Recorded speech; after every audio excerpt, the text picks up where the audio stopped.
What's up, fight fans? And we're back at it with another edition here at Round One Sports TV. Of course, I am your host, Edwin. And let me know you can hear me loud and clear.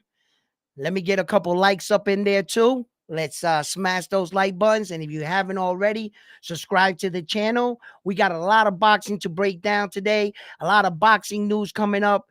June is a big month for boxing right now. We're going to get into that, all that, and more. I want to talk about the Subriel Matias fight, but there's a lot more boxing in June. So, like I said, kids forever, how you doing? Thank you. Letting me know loud and clear. Salute, baby. Bam, bam. In the building. What's up, fam? How you doing, man? Let's go. I'm waiting for this Subriel Matias and Liaim Paro fight. Boy, I can't wait. But it's also gonna be my birthday, so I age one more year. I age like fine wine. I got to admit, you know what I mean? Listen, but we have a lot of boxing right now, and there's a young kid right now coming up, all of 21 years old, Xander Zayas, and he's gonna be boxing in June. That'll be June 8th in New York City. Now, this is a big fight for him. You know what I mean? This is a big fight. Teixeira was a former world champion, as we know, and this is going to be a big test for young Xander Zayas because he can stand to be one of those top Puerto Rican fighters for us. He seems to have a big following. He has a lot of supporters, and a lot of people are going to bat for him. Now, interesting enough, he is in a strong division, 154 pounds. There's a lot of people moving around right now up there, such as Terrence Crawford. So the kid's got his work cut out for him. Seeing that the fact that all the belts were scattered throughout the division, collectively, someone come and picked up each belt, but it's open. It's open. So look, he said if he's successful in this fight right here in New York City, you know, Lubin potential fight. I would say, yeah, Lubin.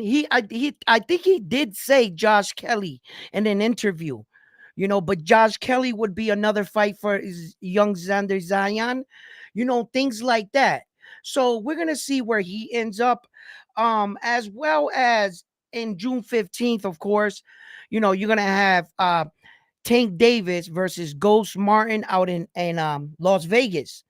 But on that card too, as well, you're gonna have the return of the Mexican monster, David the Monster Benavides. So having that as a co-main event in your card in Vegas for Tank Davis is big. Is big. Now let's talk about the Tank Davis fight.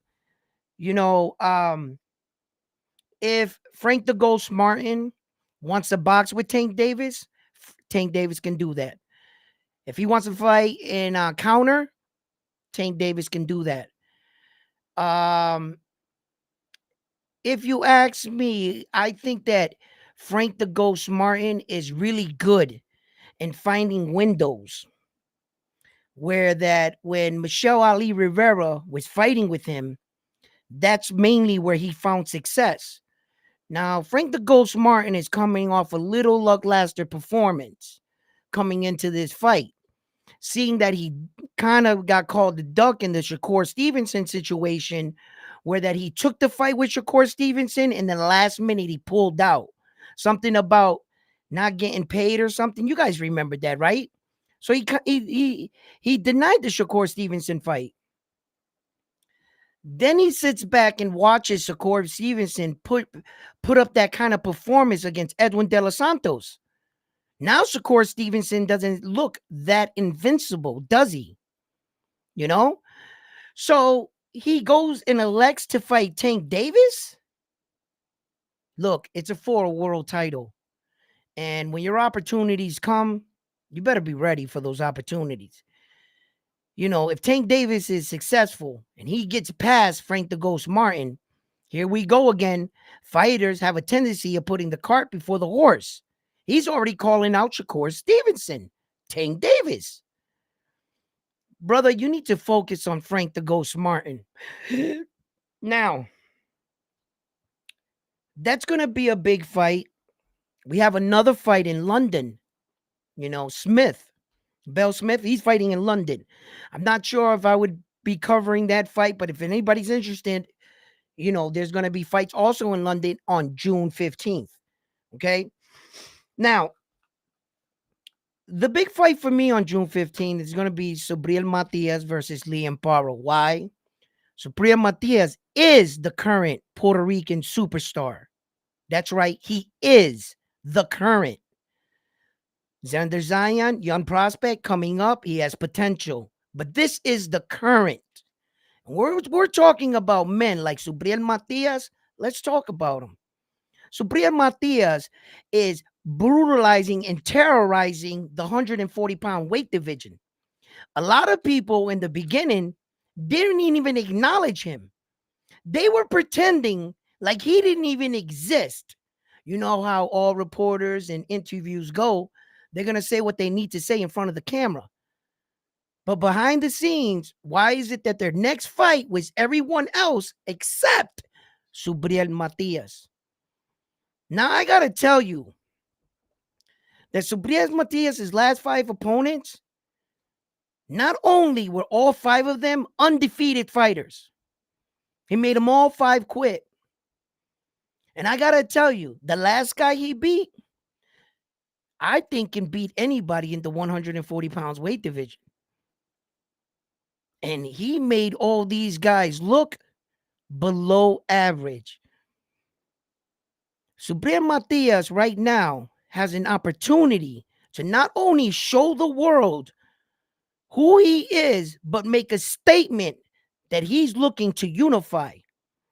But the kind of the performance he would have to put on in his backyard against Liam Paro is going to speak volumes.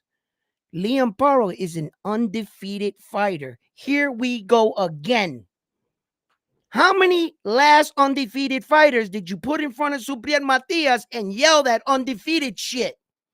We heard it all before.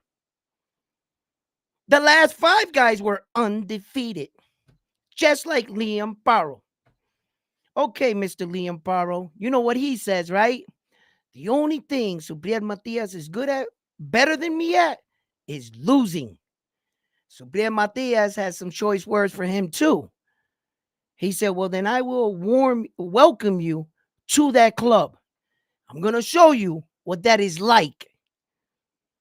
Subriel Matias right now has Liam Paro in front of him. And Liam Paro is more than just a gatekeeper. No, he is an interim champion. He is an undefeated fighter. Okay? So, look, that last performance for Liam Paro, okay? That was a pretty good one right there. I didn't think he was going to win that one. And he did. Each time people, in fact, the fight Liam Paro had, his last fight, I didn't even watch the fight for Liam Paro. I had no idea who he was, right? I went in to watch the other guy, okay? And I got an awakening, you know. I was trying to see the other guy came up and he broke him down. So Liam Barrows shows that he knows how to deal with athletic guys. He knows how to deal with speed.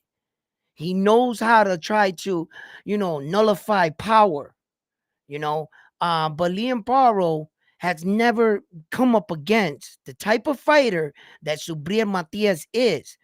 That a relentless forward pressure, right? Combined with accuracy, his timing, okay, and the ability to take a iron chin. It seems like everyone that's tried to crack us to back him off of him, instead, it encourages him forward. By that point, he's realized you don't got enough for me. You're done, son. You're done. And look, that's the one thing you do not want to see if you're fighting a man such as Subriel Matias, when he starts going back and playing into the crowd and going to his corner, he starts going like this, he's got you figured out and he's not playing around with you. He's not one of those types of fighters that starts doing all this shit if it's not his moment. It's not his time. He's going to show up and show out. Now, Liam Paro works good off the jab. He does fight pretty well backing up. I've seen him knock out people in his previous highlights coming off the ropes. He's slick with his punches on the inside. He has this sharp uppercut where he likes to lean on one side, get a little feel for the rope, and sprung out and hit.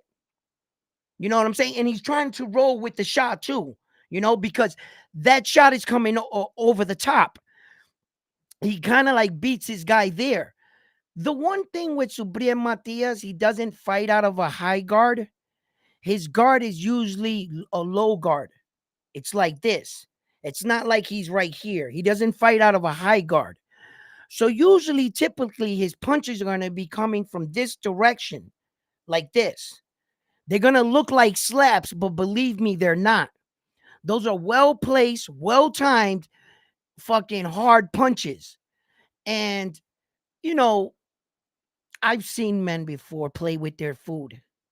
I've seen men before do that. I've seen men want to go in there, mix it up, and they kind of get a kick out of it. And then they slowly, methodically start to break their opponent down. And as they're doing it, they're looking into their opponent's eyes and they're watching the fight get beat right out of them. He's watching them and he's just looking at them. Sometimes I think he can get them out of there sometimes a little sooner. It's frightening when he doesn't even want you to go. He doesn't want the fight to be over because he enjoys punching you in your face repeatedly. That's what I get from Subriel Matias. He's such a dangerous fight in so many different ways. Look, who was it? Hitcherson, right? Hitcherson, right? He gets the opportunity to fight for the number one spot for the IBF to go ahead and then fight Subriel Matias.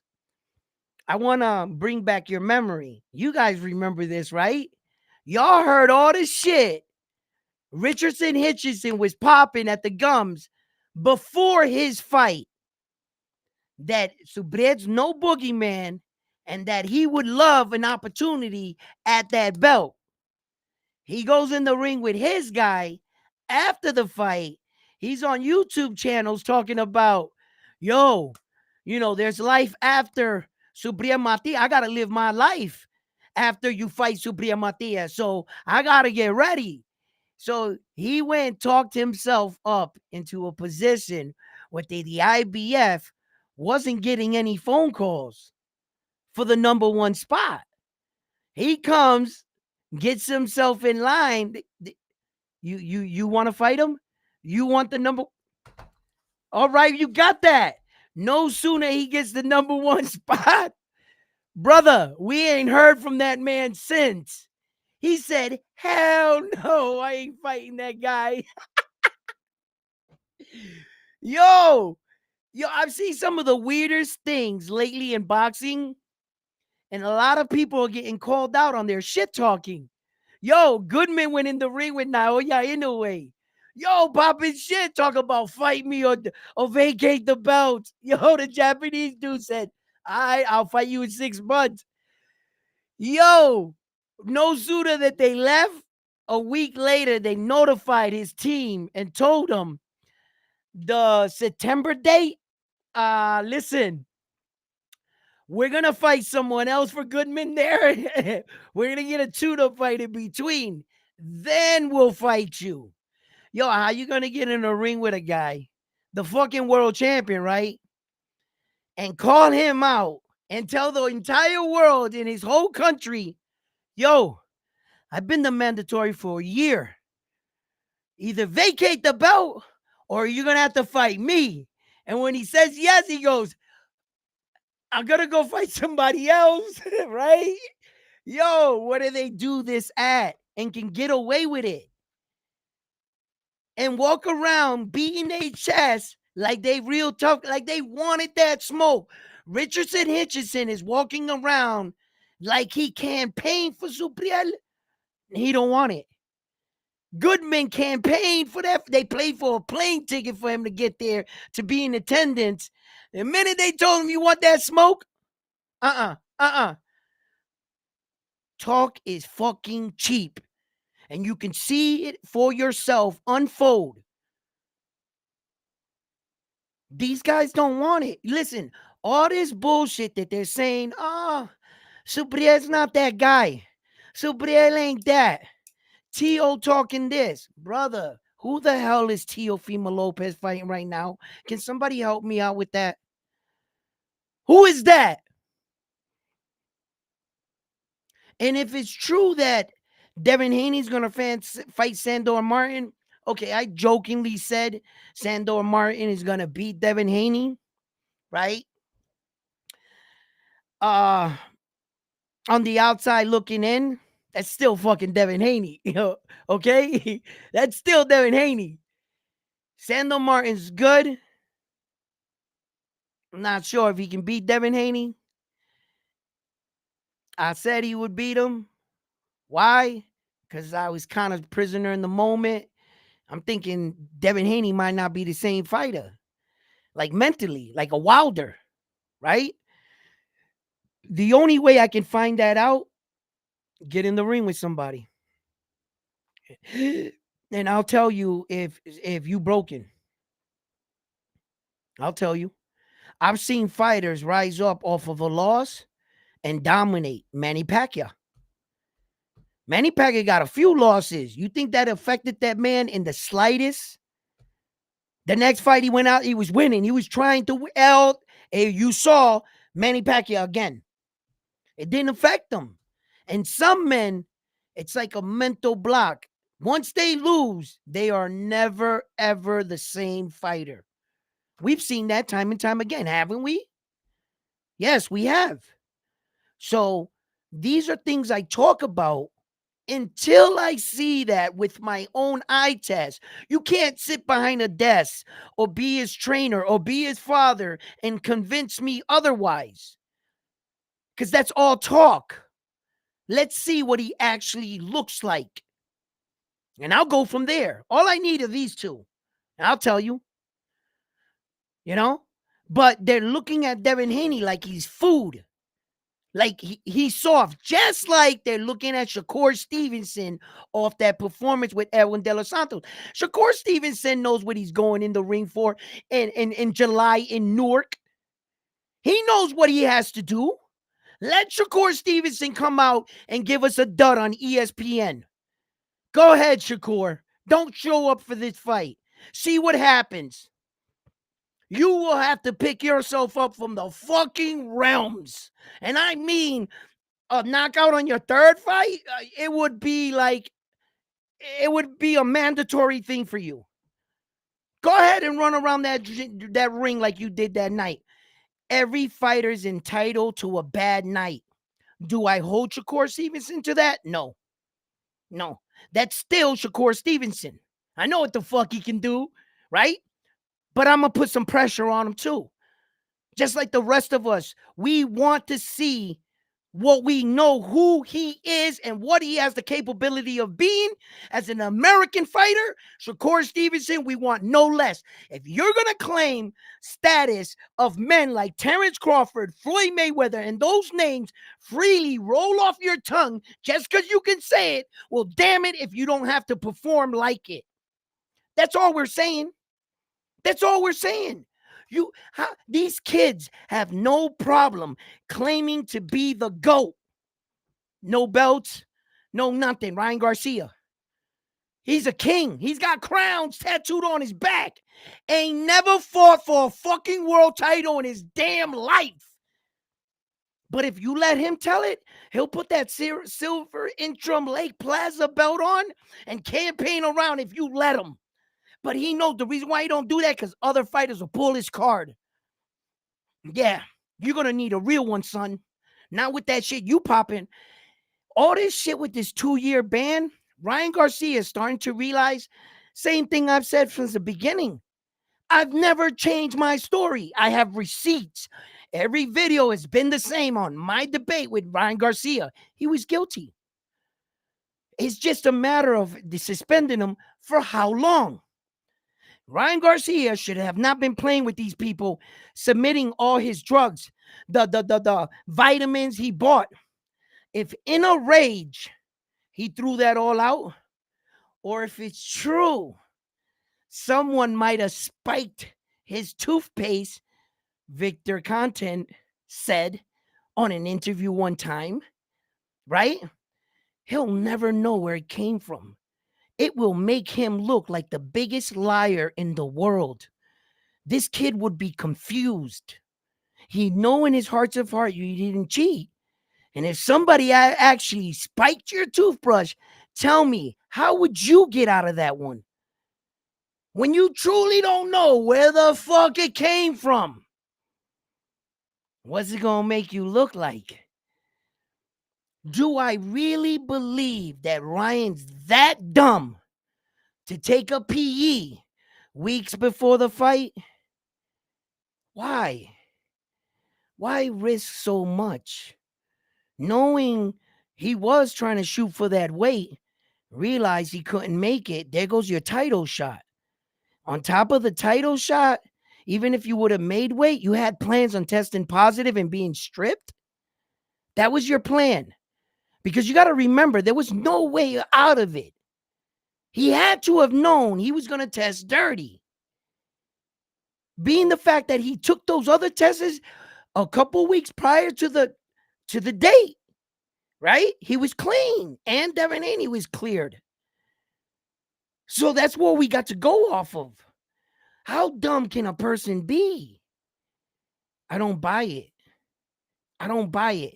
He would have to have had a ridiculous amount of steroids, of PE in his body, to get at least some kind of advantage to put everything on the line. So if your satisfaction is coming off just calling him a cheater, then okay, have at it. But this kid's career is about to be ruined. If they give Ryan Garcia a 2-year ban, do you think that young, good-looking kid with all that money and the way he adopted drinking and smoking weed is going to be around in 2 years? Or is he going to start training the month before the ban lifts and he's going to realize he's out of shape? We'll never get that Ryan Garcia back in the ring. Never.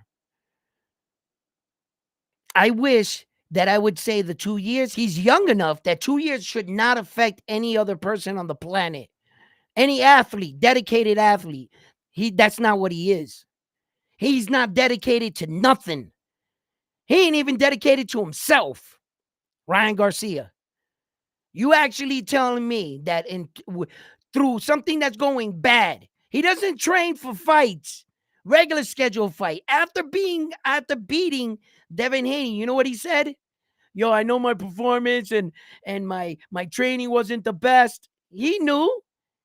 He didn't train to the top peak like on Tank Davis's fight where he was ripped, all the abs. Yo, they forced him to train. He was in shape with Tank Davis. Then they try to say he was depleted. He wasn't depleted. That was the best shape, Ryan Garcia. That was the hardest that man ever trained for a fight. He moved the best in that fight. He fought way better in that Tank Davis fight than he did in the fucking Devin Haney fight. Hell yeah. And I gotta admit, it's just that he's not that dedicated. So with a 2-year ban, that might fucking end that kind of kid. Yeah, he'll come back, get knocked out, have lackluster performances, all kinds of start talking shit, try to get a couple more bucks. He'll probably never, ever become a world champion. 2 years will fucking crush him. Yeah, not with that kind of mindset. If he had a stronger mindset, like a Sean O'Malley when he took a 2-year ban from the UFC, and fucking he took that like a champ, came back and became a champ. That's a man that knows where he wants to be in life. He knows who he wants to be in life. You understand? Ryan Garcia is not built like that. I think that'll destroy him. Yo, let me catch up to some of you guys right now and read some of your messages. Let's flow. Damn, I haven't read that many messages. Glad you're covering Xavier. Yep, Matias, because media boxing, avoiding them. Yeah, they're always. Yeah. Friday on the zone, yes. Kolzaga. After seeing Frank Martin having trouble with, oh, yo, listen, talk about it. All right.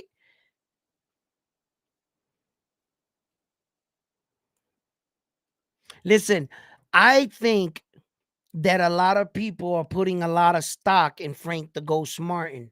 At some point, you're going to have to see if your guy's ready.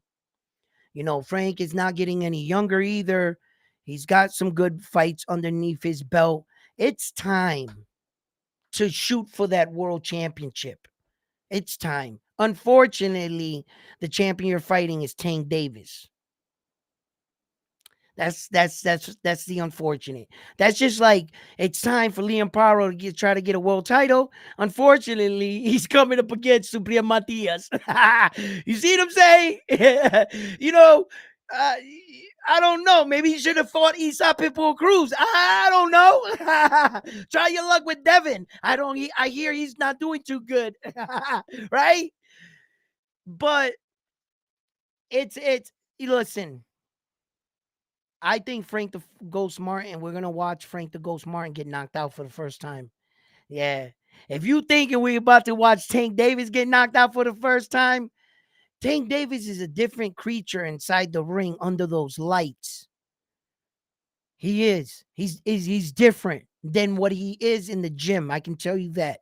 I've seen Tank Davis sparring in the gym. I've seen him spar in the gym, and he's not the same fighter on fight night.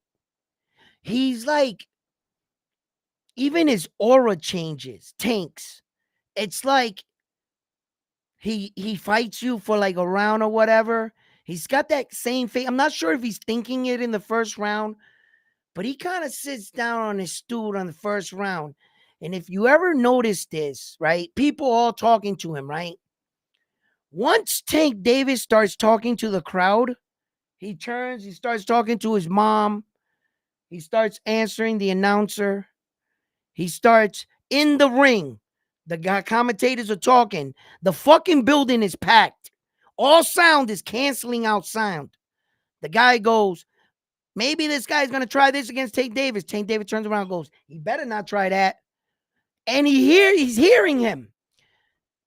That's when Tank Davis is in a zone. His senses seem to be in heightened. The greatest boxers in the world used to do shit like that. Floyd Mayweather. And some people would say, hey, look at him. He's talking with the person in the crowd. Like, no, he's talking with the guy in the third fucking row. That's different. And he knew exactly whose voice it was. His senses must be like on some bullshit. Like fucking, right? You don't want Tank. I noticed that about a lot of fucking like the legends. They would talk to people in the crowd. And then you realize you're rewinding the tape. Who the hell he wasn't talking to the guy like sometimes they would be like the guy like right there would be. Yes, I would say that. But I've seen Tank Davis argue with a person in the third fucking row in a packed stadium. I was like, yo, that's not. I've been in a ring before, bro, and I can barely hear my fucking coach screaming instructions to me, and I can't hear his ass, and he's right there. Never mind, like, no, bro. People might take that and really like pass, like, you don't want that from Tank. If you see that from Tank, you know he's in tuned with everything. He about to knock Frank Martin out. If you see Tank Davis like looking forward, looking in the fight, now he's like really staring into Calvin's eyes. He needs answers. He needs a little bit of more answers. When he was fighting Mario Barrio, although his face expression never changed, Calvin Ford got in the ring and reminded him of a few things that were apparent. I mean, they were facts, right? He said Mario Barrio can't fight going to his right. He can't fight going to his right. And he doesn't fight good backing up. Bro, play the tape. Roll the tape. 100% correct. He couldn't fight going to the right. Tank Davis got comfortable after that. That's a team. That's what you got to coach for. That's what your coach is doing. He ain't sitting there chewing gum, talking to people. He's watching the fight, and he's doing everything he can with his eye test as a coach. He's seeing things you're not seeing. And when you go back and you talk to your fighter, he asks you, what are you seeing? Are you okay? He's looking into his eyes, he's checking in with him, making sure you're still with me, I'm with you. Sometimes coaches know and prepare for this as they get into bigger fights where we're starting to talk in code because we don't trust the camera or the mics. Sometimes you see that the coach never talks to his pupil. Never. You know why? Because we've already practiced in the gym. There's nothing to talk about. There's nothing to get hyped over and nothing to panic. We've already practiced this. You know how the dance was. You were going to fight from this to this round, from here to this round, and we were preparing for this. Now close the fucking show. Right? Sometimes a coach needs to come intervene. Sometimes you need to switch it up. Sometimes you need to make adjustments. Y'all need to talk. Calvin Ford gets in front of Tank Davis and says, yo, he can't fight going to the right. No, he can't. That's what he needed. Yo, he took off, right? I don't think that Frank the Ghost Martin is as fast as people would like him to be. I don't even think he's going to catch up to... the only way he's going to catch up to Tank Davis, of course he is, right? It's going to be off spurts. He's going to like lunge for, boom, boom, boom, boom, like fast, like that. He's going to try to get a little bit of success like that. And he's going to try to wait until Tank Davis is planted in front of him. Where that if he can see that Tank Davis is flowing up, you know how he gets that bounce and he goes to step forward? You got to wait for his foot to be stepped down at least. Take that chance. If he has good spring in his step, no matter if it could just touch like this and he'll spring back quick. There's fighters that'll do that.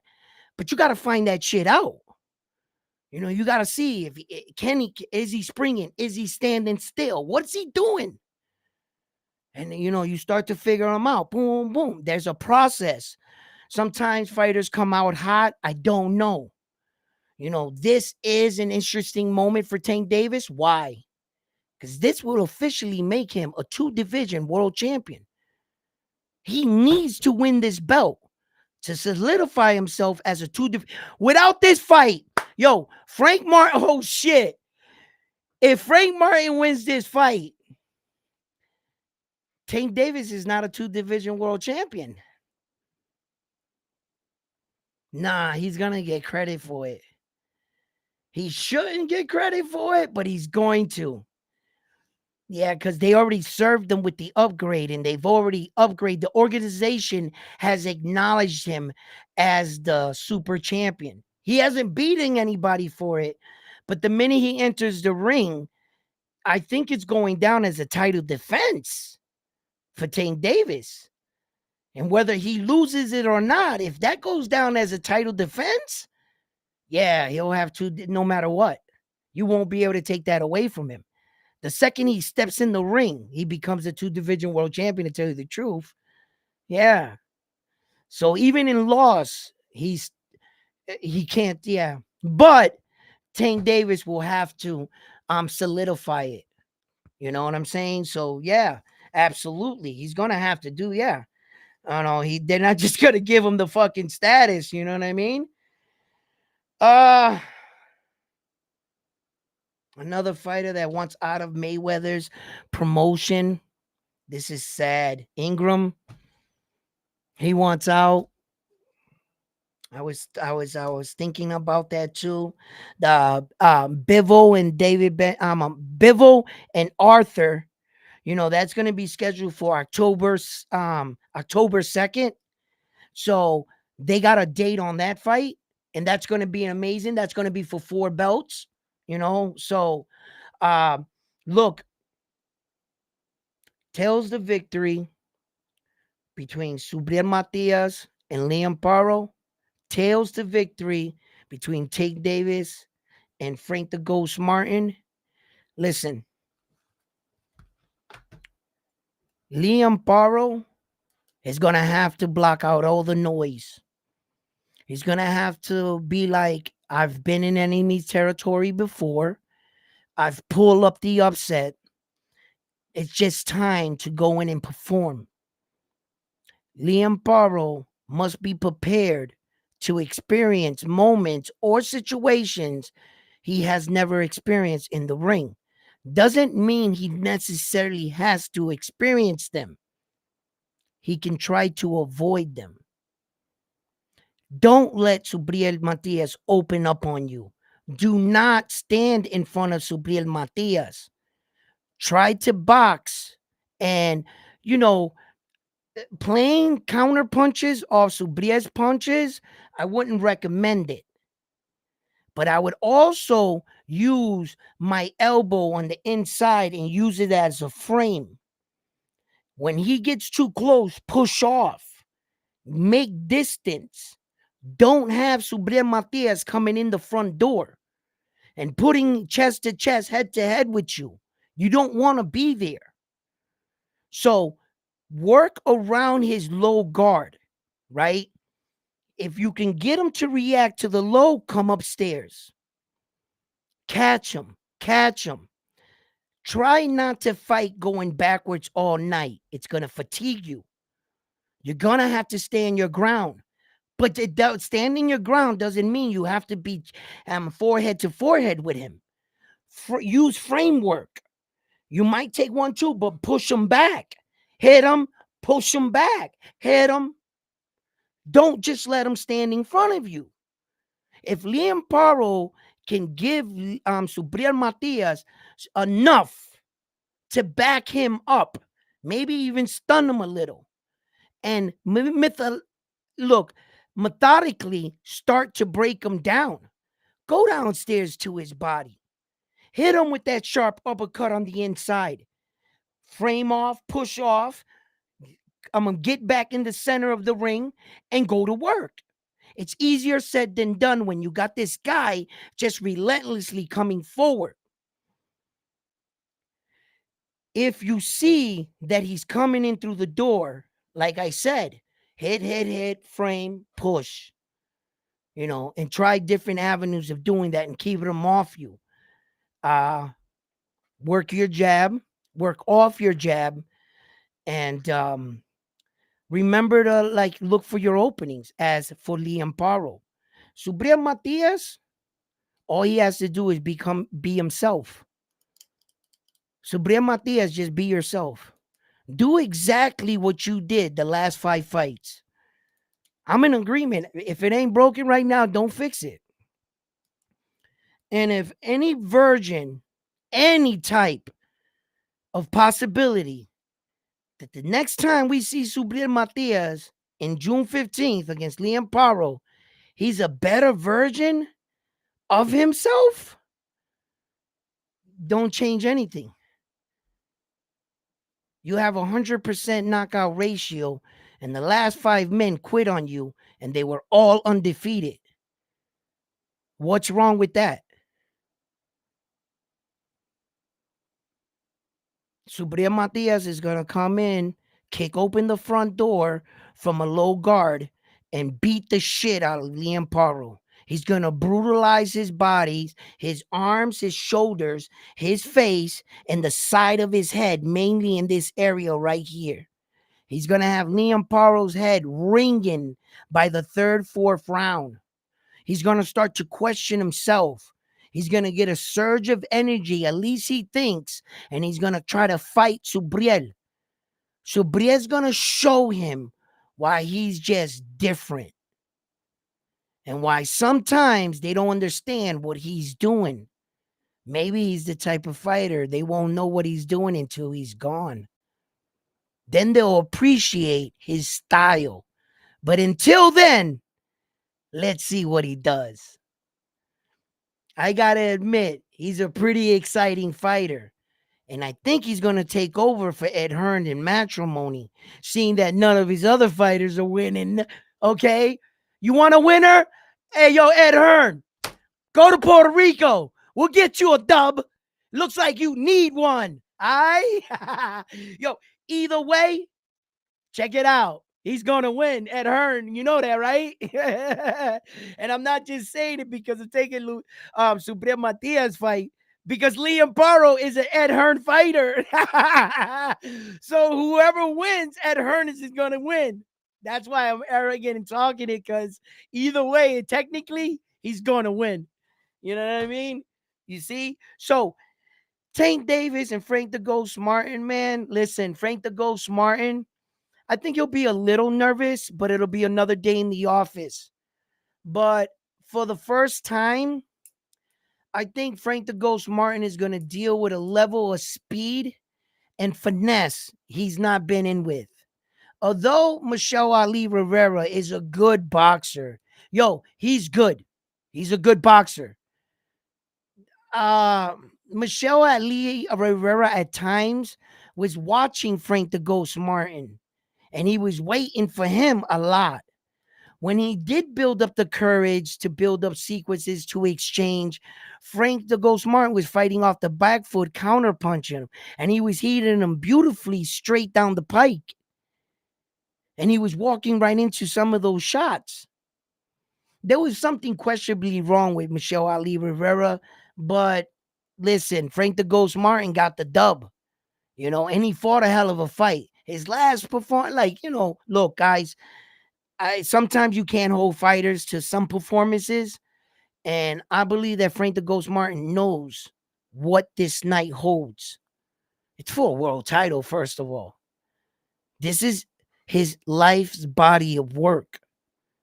All those hours of jogging, running, pushing yourself, questioning if this is what I want to do. People telling you, bro, give it up. You're never going to be a champion. And you keep going forward and you believing in yourself. Victory after victory, even those close calls that you got out of.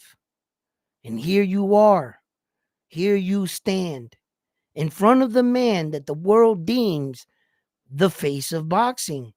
One of the most highly paid pay-per-view stars we have up to date. Tank Davis is a mega superstar and a world champion. Here's your chance, kid. The stage is set. Frank the Ghost Martin, what are you made of? What are you built like? How hard are you working? We're soon going to find out. Tank Davis and Frank the Ghost Martin are ready to clash out and bang it out in Las Vegas, Nevada. And David the Monster Benavidez is going to co-main event. I believe on that night, David the Monster Benavidez is going to show his new skills in a newfound weight division. I think that he should be able to win this fight, but it's also going to put him in line for future opponents.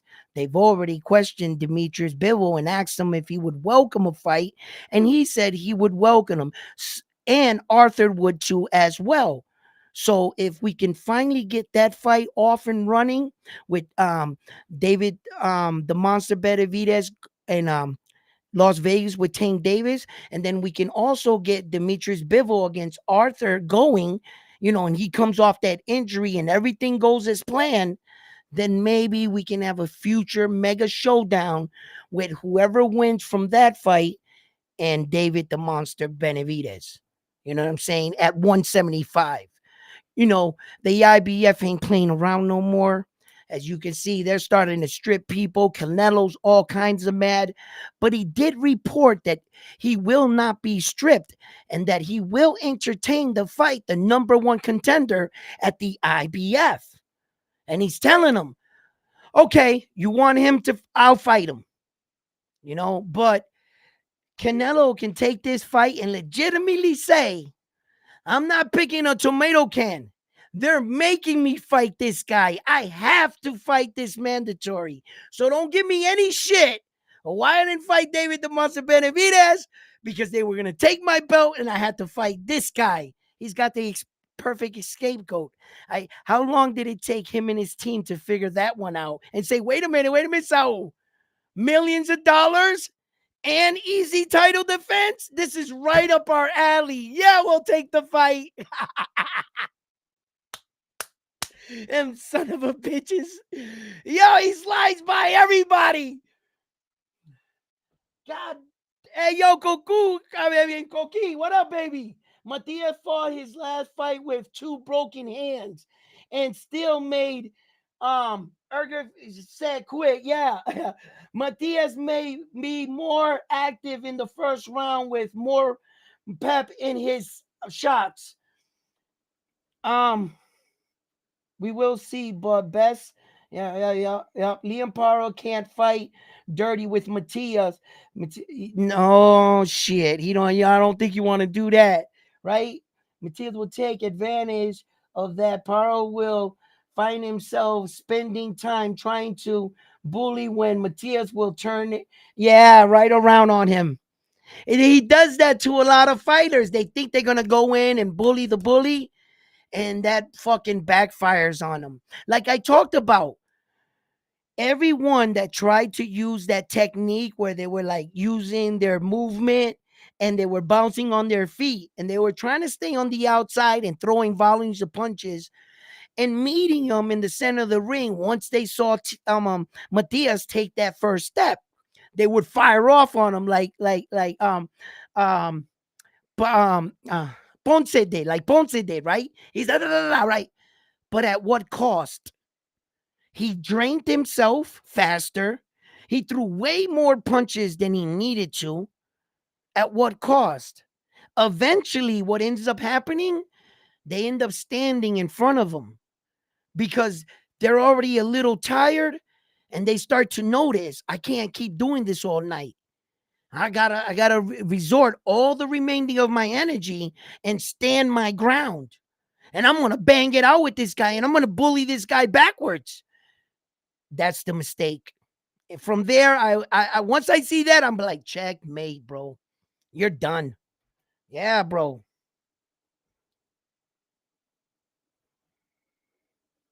It's freaking Rican weekend.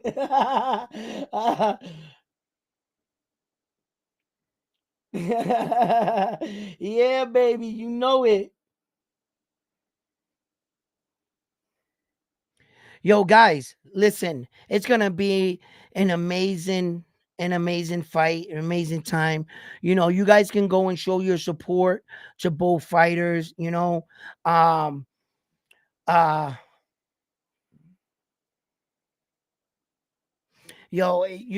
because Tank Davis is gonna be Tank Davis. You know what I'm saying? But obviously, I'm gonna be rocking with Subriel Matias. I'm gonna be locked in, laser focused. I'm actually gonna be at the fight. Yo, I made these shirts, man, but like with everything in life, I didn't want to come on complaining about it and shit today. Cause we all got problems in life. You don't need to hear my fucking problems and shit, right? But once again, I was starting other patterns and ways of doing this shirt, right? So I get this shirt, right? I want to leave my signature on my shirts because they my fucking shirts, right? So I'm like, bam, I made it. I even got that puffy material. Yo, check out how it looks. That's my signature. That's my whole name, my full name, right? And it's that puffy shit. Look. It's like stretchy. Check it out. You see it? You see how it puffs? Look. Y'all see that? That shit is dope, right? Right? There's only one problem. It's upside down. Motherfucker. The shirt was this way when I printed it on the bottom so my signature could be on my shirts, and I saw it, it was upside down.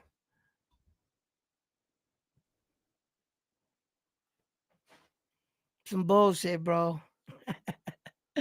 Yo, but road rage, I still got you, baby. Don't worry about that. I'm gonna figure this shit out. Listen, fight fans, you guys have been amazing. I fucking can't wait for this fight. Um, you know, what? I support only. I should. I want Xander to make a statement this weekend. Yes, a complete beating. Xander has to beat this guy impressively. One, he was a former Teixeira was a former world champion, right? So if it can show that he can beat a former world champion, now you start to look at your guy like, yeah, you know, they are bringing him along good. But now it's time where that we should see that Xander Zion package start to tighten up. Whether or not we got to find out, sink or swim. Are you here? Can you compete? Or are you going to fall off? That's what we want. I got my fingers crossed that the young man comes through. Not only that the young man comes through, but he comes through in a pretty impressive fashion. Because then people will start to take him seriously. And maybe one of these champions will think, oh, I can beat him. You know, it'll be an easy fight. Gives Zion an opportunity. Goes up in there and plays spoiler, and he can get his first championship. Listen, people, fight fans, it's not easy to compete and to win a world title. Just one. Just one. There are many men that try their whole career, never get an opportunity. They usually lose that fight leading up into the big fight, beat everybody else, and then lose the fight that you need to win to get the title fight. And we've seen that fighter time and time again get all the way up there and fall, climb himself back up and fall, and never get a fuck. And that's just one belt. To the men and women that were special enough to unify all four belts, you start to appreciate that more when you realize how hard it is just to win one. Thank you, ladies and gentlemen. You guys have been the best. I'm Edwin, your host. I always like coming and talking boxing with you guys, but it's awfully hot in here, and I got to get these damn shirts done. I got a lot of things to do in front of me, a lot of planning, packing, organizing the house. There's a lot of things that I got to pull off. So listen, guys, I'll be on tomorrow, 8:20ish, somewhere around there. If you're looking for a notification, I usually take Mondays off and I run the rest of the week with you guys. So I'll be on tomorrow. I'll be on all the way until Puerto Rico, until I'm like filming from my phone. All right. So once again, fight fans, you guys have been amazing. I'm your host. Please give the video a like if you haven't already. Subscribe to the channel. And like always, I'm on to the next one after this one here at Round One Sports Talk.